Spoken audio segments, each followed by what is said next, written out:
आपको इस स्लाइड पे दिख रहा है कि यूनिट है और यूपी बोर्ड इंग्लिश मीडियम और सीबीएसई बोर्ड में कैसे कैसे मार्क्स का डिवीजन किया गया है। तो पहला जो यूनिट है वो 8 डेज में आराम से कंप्लीट हो जाएगा। और मुझे एक प्रोवर्ब भी याद आता है कि when there is a will there is a way, megasporogenesis and microsporogenesis तो पढ़ना ही पढ़ना है। ह्यूमन रिप्रोडक्शन 3 दिन में हो जाएगा एंड रिप्रोडक्टिव हेल्थ के लिए तो मेरे दोस्तों सिर्फ और सिर्फ 1 दिन चाहिए। Let's start the video. Yes everyone, hi, कैसे हैं आप सब लोग? और मुझे लगता है कि आप लोगों की प्रिपरेशन बिल्कुल होगी रॉकिंग। यस, इसी एजम्पशन को और इसी चीज को मैं आप लोगों के लिए एक वीडियो सेक्शन के थ्रू लेकर आई हूं कि आपकी प्रिपरेशन रहे बिल्कुल रॉकिंग। और साथ ही साथ इस लास्ट टाइम में जब आपके बोर्ड एग्जामिनेशन के लिए काउंटिंग शुरू हो चुकी है, उस समय आपको क्या क्या ध्यान रखना है उस पर आज हम चर्चा करेंगे, बात करेंगे इस पर्टिकुलर वीडियो सेक्शन में। यस, तो बेसिकली बायोलॉजी एक ऐसा सब्जेक्ट है जो कि आपका, लोग सोचते हैं रट्टाफिकेशन वाला सब्जेक्ट है। नहीं, बायोलॉजी एक ऐसा सब्जेक्ट है जिसमें एक्चुअली में कॉन्सेप्ट है। और अगर आप बायोलॉजी को करते हैं इग्नोर, तो बेटा बहुत आपका परसेंटेज डाउन चला जाएगा। यस, सो इस चीज़ को ध्यान में रखते हुए मैं आपके लिए लेकर आई हूँ एक ऐसा प्लानर जो आपको बना सकता है आपके ही अपने फेवरेट सब्जेक्ट बायोलॉजी में आपको biology topper. Yes, so this is particular, as you can see on the thumbnail, ये है आपका toppers planner and if you will plan it you will definitely win it. Yes, और मुझे एक proverb भी याद आता है कि when there is a will there is a way and if there is a way there is a win. Yes, so मेरे बच्चों, plan it and win it. Yes, let's start the video. और आपको इसमें मैं बताने वाली हूँ कुछ ऐसी चीज़ें जो आपको बहुत हेल्पफुल हो सकती हैं अपने बायोलॉजी की एनसीईआरटी को पढ़ने में अगले 40 दिन में। चलिए हैव अ लुक। तो स्टार्टिंग में भाई अपनी मैम की फेवरेट जो कुछ लाइंस होती हैं वो कुछ इस तरीके से हैं। बोर्ड की परीक्षा नहीं है ये, बोर्ड की परीक्षा नहीं, आपकी हिम्मत, आपका ध्यान, आपका अनुशासन, इन सब की ये परीक्षा है। एकाग्रता, नियमता यानी कि determination, concentration and then your time table follow, that will give you 100% सफलता का फॉर्मूला मैं आज आपको बताने वाली हूं इस पर्टिकुलर वीडियो में। I hope you will like this video. चलिए, सो यहां पर सबसे पहले आपको इस स्लाइड पे दिख रहा है कि यूनिट है, आपके ही अपने एनसीईआरटी की यूनिट्स हैं और यूपी बोर्ड इंग्लिश मीडियम और सीबीएसई बोर्ड में कैसे कैसे मार्क्स का डिवीजन किया गया है इस पर्टिकुलर स्लाइड में आपको देखकर पता चल जाएगा। Reproduction the very first unit, UP board में 14 मार्क्स एंड आपके सीबीएसई बोर्ड में 16 marks. Oh my God, such a huge number. भाई चैप्टर भी तो बड़े, इसमें 3 चैप्टर्स हैं। Second is genetics and evolution. इस यूनिट को अगर देखा जाए तो आपके यूपी बोर्ड में 18 मार्क्स कैरी करता है और आपके सीबीएसई बोर्ड में 20 मार्क्स कैरी करता है। कितना भाई? 20 मार्क्स कैरी करता है। यस मेरे बच्चों, okay. Then if you will look upon the very third unit that is called as biology and human welfare, जो कि बड़ा इंटरेस्टिंग लगा था मुझे तो, है ना।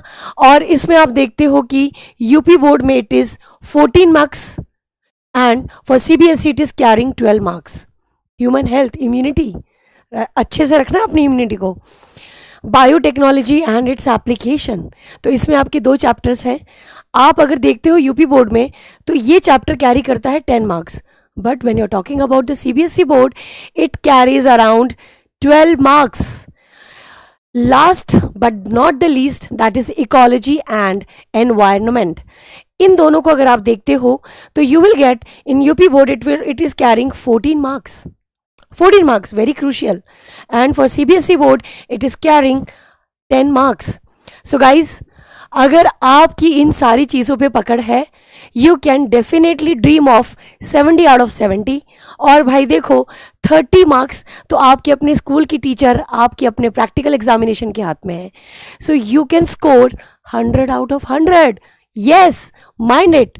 चलिए, अब इस वीडियो में आपको और कुछ देखने को मिलेगा कि मैम प्लानिंग कैसे की जाए हर सब्जेक्ट, हर टॉपिक को, हर चैप्टर को पढ़ने की।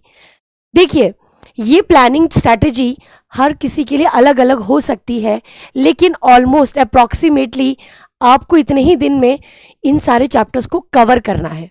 देखते हैं, रिप्रोडक्शन यूनिट जो है, very first unit, it carries 3 chapters. तो ये जो 3 चैप्टर हैं वो कौन से हैं? Sexual reproduction, human reproduction, reproductive health, और 1 डे रिवीजन का जो आपका कुछ छूट गया होगा, मिसलेनियस। यहां पर आप देखते हो सेक्सुअल रिप्रोडक्शन 3 दिन में हो जाएगा, ह्यूमन रिप्रोडक्शन 3 दिन में हो जाएगा, एंड रिप्रोडक्टिव हेल्थ के लिए तो मेरे दोस्तों सिर्फ और सिर्फ 1 दिन चाहिए, मुझे तो लगता है कुछ घंटे चाहिए। उसके बावजूद मैंने आपको यहां पर इस प्लानिंग में ये बताया है कि रिवीजन के लिए, if you will see, revision के लिए आपको 1 दिन और दे रही हूं, सो दैट आपका अगर कोई भी टॉपिक छूट गया हो, या अगर आपको लगे कि हो ये टॉपिक तो बहुत इंपॉर्टेंट है but I need some more time, तो आप उस 1 दिन को यूटिलाइज कर सकते हो। सो इन टोटल हो गया है आपका 8 दिन। तो पहला जो यूनिट है वो 8 डेज में आराम से कंप्लीट हो जाएगा। बात करेंगे जेनेटिक्स एंड इवोल्यूशन, आपके सेकेंड यूनिट की। इसमें आपके 4 चैप्टर्स है, that you can see on the screen. It is principle of inheritance and variation, molecular basis of inheritance, evolution, and मेरे बच्चे जीनोमिक्स, अगर कुछ छूट गया है तो, ठीक है। सो यहां पर जब हम देखते हैं तो व्हाट यू कैन सी, आपके प्रिंसिपल ऑफ इनहेरिटेंस के लिए आपको चाहिए 3 दिन। यस, 3 दिन। चलिए, मॉलिक्यूलर बेसिस ऑफ इनहेरिटेंस थोड़ा सा बड़ा चैप्टर है यार, कोई बात नहीं, 4 दिन ले लो, कोई दिक्कत नहीं है। एंड मेरे बच्चों, जब हम बात करते हैं इवोल्यूशन की, तो यहां पर 3 days are more than enough, I believe, ठीक। और बाकी 1 दिन आपका जो भी आपका मिसलेनियस या कोई टॉपिक जो छूट गया हो, ग्रेट। चलिए, बात करेंगे इसके बाद वाली यूनिट की, यानी कि biology in human welfare. This unit carries human health for 3 days, microbes in human welfare for just 2 days. बहुत छोटा चैप्टर है, स्टिल 1 डे, राइट। तो टोटल हो गए आपके 6 दिन, 6 दिन, और इससे पिछले वाले में आपके टोटल हो गए 11 दिन। कितने? Total 8 days, total 11 days, and third unit में टोटल 6 डेज हो गए, ठीक। फिर बात करेंगे आपके बायोटेक्नोलॉजी के सेक्शन की। बायोटेक्नोलॉजी का जो सेक्शन है, उसमें जो फर्स्ट यूनिट है प्रिंसिपल एंड प्रोसेस वाला, उसमें आपको 2 दिन लगने चाहिए। वही 8 स्टेप्स आपको पढ़ने हैं इस पूरे चैप्टर में। बात करेंगे एप्लीकेशन की, insulin, ADA, gene therapy, biopiracy, यही सब तो पढ़ना है। वो है आपका 2 दिन, इनफ होगा। स्टिल 1 दिन और ले लो मेरी तरफ से, एंजॉय करो, और इस दिन आपका जो भी सप्लीमेंट रह गया होगा, उस सप्लीमेंट्री चीज़ को ज़रूर पूरा कर लेना। यानी कि बात करें इन टोटल तो 5 दिन बहुत होंगे अगर आप बायोटेक्नोलॉजी को टारगेट करते हो तो। लेकिन माइंड ये करना मेरे बच्चों, यूपी बोर्ड वाले देख लेना ये कितने मार्क्स का है टोटल, सीबीएसई बोर्ड वाले भी देख लेना ये कितने मार्क्स का है टोटल। हर यूनिट देखकर ही आपको उतनी लेवल की पढ़ाई करनी है, ठीक। फिर देखिए इकोलॉजी एंड एनवायरनमेंट, इसमें आप देखते हो first chapter organism and population, just 2 days. Yes, coming to ecosystem, just 2 days, and then biodiversity and conservation, इसको भी मैं 2 दिन दे देती हूँ, वैसे ही 1 दिन में हो जाएगा। सो इन टोटल हो गया आपका 7 दिन। अगर आप इन सारे डेज को टोटल करोगे, काउंट करोगे, तो लगभग 38 to 36 days, can you see, total 36 to 38 days में ये आपका पूरा एनसीईआरटी हो जाएगा। Still guys, like this planning carries more 2 days और 4 डेज, ठीक। दैट इज 40 दिन में आपकी बायोलॉजी हो जाएगी बहुत strong. So biology you can get आराम से 100 out of 100 if you are going with this planning, this plan of action for making your biology last time revision and with a good planning। देखो, अगर आप good planner नहीं हो, आपकी कोई भी project successful नहीं होगा। So this is your project 40. I would like to name it as project 40। चलिए, most important topics covered in this particular section. Sexual reproduction in flowering plant, इसमें आप देखो pollination type and its agent, double fertilization very important, megasporogenesis and microsporogenesis very very important, endosperm development very important, seeds its formation, apomixis and polyembryo, these are the very hot topics in particular this chapter. Now मेरे बच्चों, human reproduction, सबसे पहले male and female आपको reproductive system पता होना चाहिए, साथ ही साथ आपको ये भी पता होना चाहिए कि इसका diagrammatic representation, even this diagrammatic representation is applicable in chapter first also. फिर gametogenesis, both oogenesis and spermatogenesis दोनों को करना है विथ डायग्रामेटिक रिप्रेजेंटेशन, उसको नहीं भूलना. फिर देखिए मेंस्ट्रुअल साइकिल और जो हॉर्मोन्स हैं उनके बीच का जो तालमेल है वो भी आपको करना होगा with graphical representation of menstrual cycle. Then मेरे बच्चों, फर्टिलाइजेशन में सबसे जो इंपॉर्टेंट स्टेप है वो इम्प्लांटेशन. यस, कैसे ब्लास्टोमियर, कैसे आपका मॉड्यूला बनता है, ये सारी चीजें आपको इस पर्टिकुलर में आपको लिखनी है step by step. Make a flow chart of that. Then pregnancy hormone, it is very important.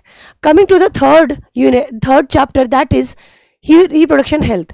इसमें सबसे ज़्यादा STD, MTP की जो लिटिगेशंस हैं, जो लीगैलिटी है, MTP क्यों ज़रूरी है, ये सारी चीज़ें आपको पता होनी चाहिए. साथ ही साथ IVF के जितने भी स्टेप्स हैं, ZIFT, gift, IUT, IUI, AI, ICSI, सारी चीज़ें पता होनी चाहिए. और last but not the least, contraceptive device, ये सारी चीज़ें आपको पता होनी चाहिए. ठीक है, इंपॉर्टेंट है ये चैप्टर. प्रिंसिपल ऑफ इनहेरिटेंस की जब भी बात करूंगी, मेंडल लॉ कैसे भूल सकते हो, मेंडल लॉ जरूर आएगा. Test cross, monohybrid, dihybrid cross, उसके साथ क्रॉस भी दिखाना है, टेबल बनाना है, पनेट स्क्वायर. साथ ही साथ incomplete codominance with example of the cross. उसके बाद ब्लड ग्रुप, हमेशा मैंने बोला है ब्लड ग्रुप बहुत इंपॉर्टेंट है भाई, है important. Genetic disorder, sex link, जैसे कि कलर ब्लाइंडनेस हो गया, हीमोफीलिया हो गया, वेरी इंपॉर्टेंट. हनी बी का जो सेक्स डिटर्मिनेशन है, very important. Then recessive diseases और Mendelian disorder and pedigree analysis के, पिडिग्री आप देख सकते हो एक बार, क्योंकि एक आधा क्वेश्चन आ जाता है. ठीक है. फिर बेटा molecular basis, the 5th chapter, very very important. DNA का स्ट्रक्चर, RNA वर्ल्ड, डीएनए और RNA के बीच का अंतर पता होना चाहिए. डीएनए रेप्लिकेशन, सारे के सारे स्टेप्स. ट्रांसक्रिप्शन, इसमें जो 3 स्टेप है, प्रमोटर, रीजन, इसके जो यूनिट्स हैं, सारी चीज़ें आपको ध्यान रखनी है. ट्रांसलेशन, यूकैरियोट, प्रोकैरियोट में, सब में. और हाँ जी, आपको पोस्ट ट्रांसक्रिप्शन भी याद रखना है, that is splicing, capping and tailing, तीनों चीज़ें याद रखनी है. ठीक है. Lac operon, superbly important. Human genome project के गोल्स क्या है, सेलिएंट फीचर्स, ये पता होना चाहिए. और कई बार ह्यूमन जीनोम और डीएनए फिंगरप्रिंटिंग को के क्वेश्चंस साथ में ही आ जाते हैं 5 नंबर में. फिर मेरे बच्चों evolution, evidences of evolution, Lamarck versus Darwin, natural selection के बारे में क्या कहा था डार्विन ने. ठीक है. Hardy Weinberg principle, CBSE board वालों, ये तो आपके लिए बहुत इंपॉर्टेंट है.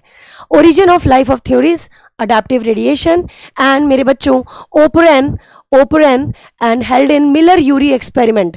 This is also carrying, it can carry 3 to 4 marks definitely. Now human health and diseases, बात करेंगे इम्यूनिटी की, दोनों टाइप की इम्यूनिटी. ठीक.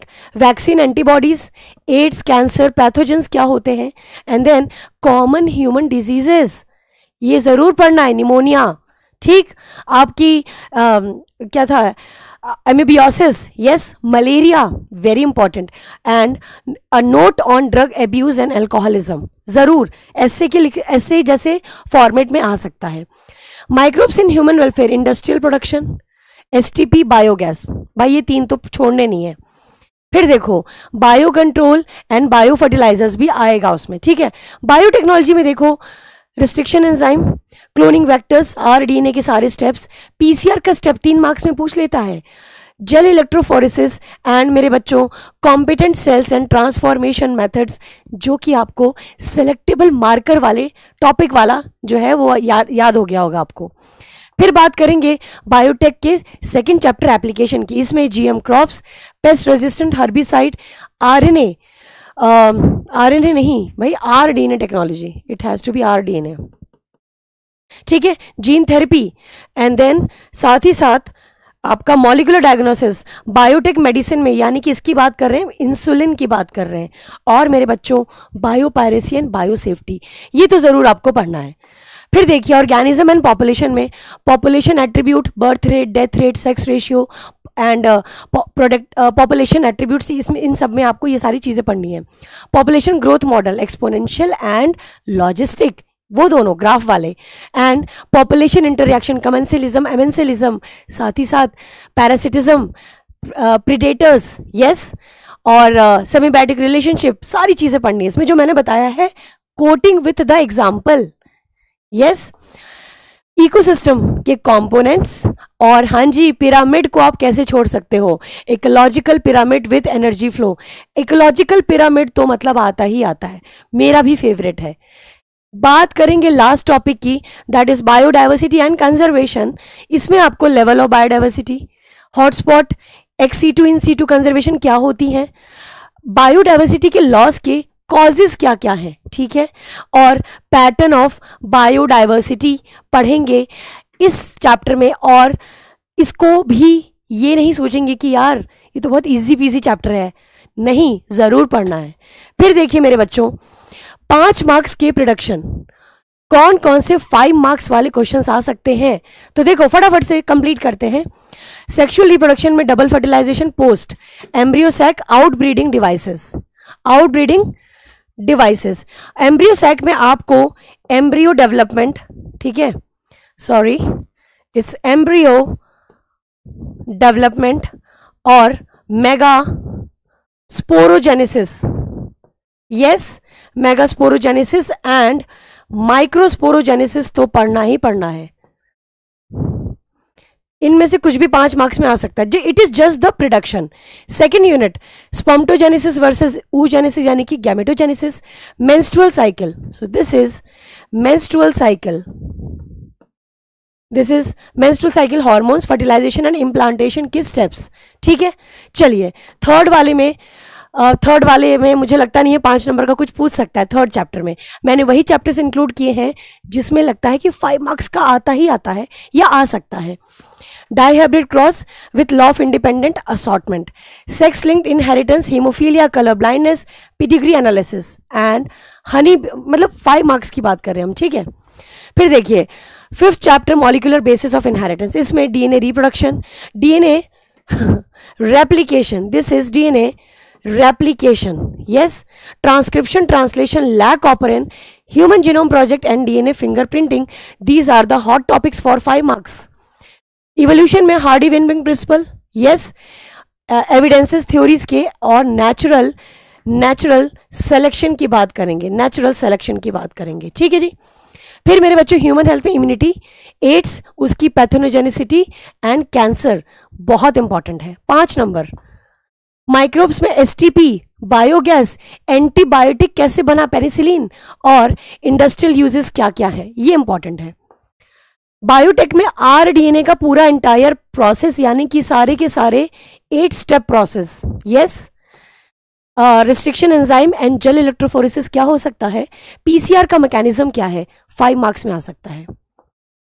एप्लीकेशन में BT cotton, RNAi, gene therapy and insulin, very important, 5 marks. Ecosystem में pyramid पूछ लेगा, एनर्जी फ्लो पूछ लेगा, फूड वेब, फूड चेन, ये सारी चीजें इसमें पता होनी चाहिए। अच्छा, last but not the least, that is in situ ex situ conservation, hotspot, reason behind the loss of biodiversity. Yes मेरे बच्चों, so this is all for your upcoming board examination.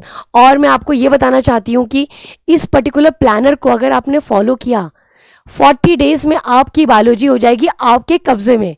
And mind it मेरे बच्चों, if you are going to attempt the examination like this planning of every subject, of each and every subject, मैं सिर्फ biology की बात नहीं करूँ भाई, मैं बायो की टीचर हूँ तो वो बात करूँगी, लेकिन अगर आप इन सारे सब्जेक्ट्स की प्लानिंग के साथ प्रिपरेशन करते हैं, you are going to, you know, you are on the top of the sky for your examination. आपके 90+ मार्क्स तो मैं ही एश्योर कर दूंगी। Have a nice time, great day, and I would like to say all the best for your upcoming examination. Rock it!